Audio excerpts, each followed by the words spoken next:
നമസ്കാരം. ചില തീരുമാനങ്ങൾ ഉടൻ എടുത്തില്ലെങ്കിൽ രാജ്യത്തിന് ചിലപ്പോൾ നേട്ടമുണ്ടാകില്ല. ചിലപ്പോൾ രാജ്യത്തിന് തന്നെ ഒരു വലിയൊരു ഭീഷണിയായി മാറാം. അത്തരമൊരു തീരുമാനമായിരുന്നു ബഡ്ജറ്റ് സമയത്ത് അവസാന നിമിഷം നിർമ്മല സീതാരാമന്റെ മനസ്സിൽ തോന്നിയത്. സ്വർണത്തിന് മേൽ കൈവയ്ക്കാം എന്ന തീരുമാനം. അങ്ങനെയാണ് അവസാന നിമിഷം നിർമ്മല സീതാരാമൻ ബഡ്ജറ്റിൽ സ്വർണത്തിന്റെ ഇറക്കുമതി തീരുവ കുറയ്ക്കാനുള്ള നടപടികൾ എടുക്കുന്നത്. ഇന്ത്യയിൽ വലിയ തോതിൽ സ്വർണ്ണക്കടത്ത് സംഘം സജീവമായി പ്രവർത്തിക്കുന്നുണ്ട് എന്ന കേന്ദ്ര ഇന്റലിജൻസ് ബ്യൂറോ ഉൾപ്പെടെയുള്ള രഹസ്യാന്വേഷണ വിഭാഗം മുന്നറിയിപ്പ് നൽകുകയുണ്ടായി.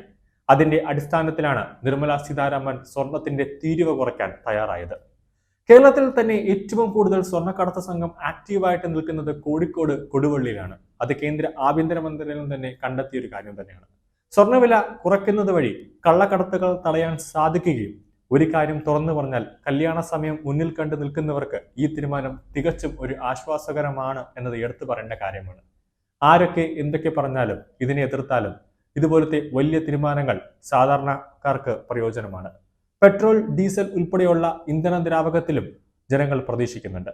ആ പ്രതീക്ഷയ്ക്ക് ഉടനടി പരിഹാരം ഉണ്ടാകുമെന്ന് തന്നെയാണ് കഴിഞ്ഞ ദിവസം നിർമ്മല സീതാരാമൻ ഒരു ദേശീയ മാധ്യമത്തിന് നൽകിയ അഭിമുഖത്തിൽ പറഞ്ഞിരിക്കുന്നത്. ഉടനെ തന്നെ പെട്രോൾ ഉൾപ്പെടെയുള്ള ദ്രാവകം GSTയിൽ ചേർക്കുമെന്ന് തന്നെയാണ് നിർമ്മലജി പറഞ്ഞിരിക്കുന്നത്.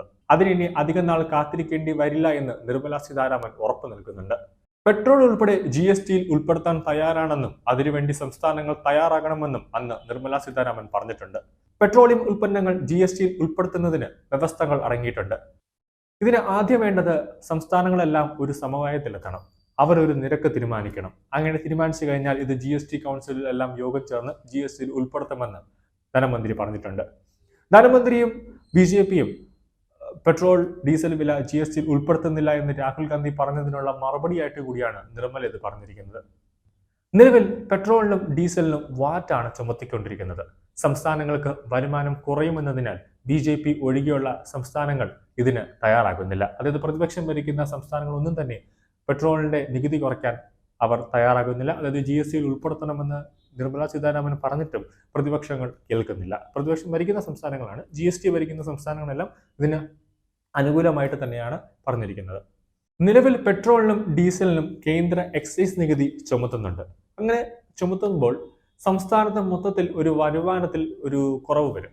ഈ ഇന്ധനം മൊത്തത്തിൽ GST കൊണ്ടുവന്നാൽ 28% നിരക്കിൽ നികുതി ഈടാക്കാൻ സാധിക്കും. അത് നിലവിൽ കേന്ദ്ര നികുതി മാത്രമായിരിക്കും. അങ്ങനെ വരുമ്പോൾ സംസ്ഥാനങ്ങൾക്ക് നികുതി കൊടുക്കേണ്ടതായിട്ട് വരില്ല. അങ്ങനെ ഒറ്റ നികുതിയായിട്ട് കേന്ദ്രത്തിൽ മാത്രം ഇന്ധനം നികുതി, അത് പെട്രോളിനും ഡീസലിനും ഉൾപ്പെടെയായിട്ട് കേന്ദ്ര നികുതി മാത്രം അടച്ചാൽ മതി.